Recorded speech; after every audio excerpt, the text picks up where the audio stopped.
The failure of God's people to seek God through prayer and to know God through His Word is symptomatic of their indifference to God.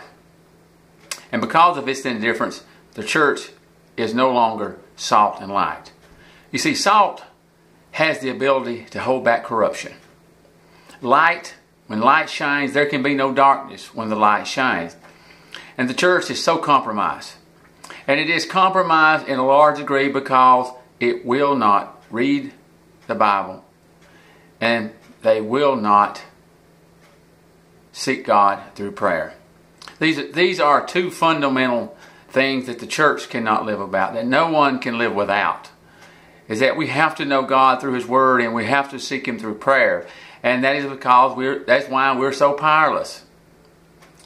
When great things happened in the church, when Peter, for example, was let go out of that prison by night by an angel, it said before that they were in prayer constantly for Peter. They were in prayer constantly. See, prayer brings favor with God. When you have sincere prayer to God, it brings favor with God. And they wanted Peter to be safe and released, and he was released. And that may be another subject. But, well, not really. This is where we're going to talk about it. Prayer.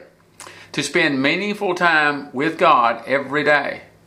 Every day. Now, we all are guilty of not doing this. We all are.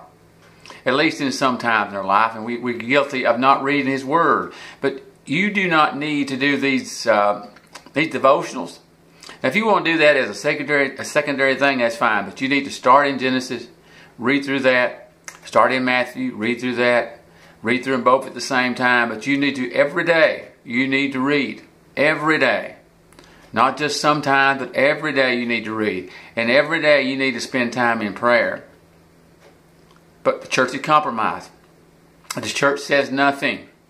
The church says nothing about anything. It doesn't matter what the sin is. They say nothing. They stand silent. And that is not what the Bible tells us to do. But you do not know that because you don't know the Bible. And I charge you today of being ignorant of God's Word because you do not read it. And I charge you of being guilty of not spending time in prayer. How do you plead? Are you innocent or are you guilty as charged? Now, what do you think about that?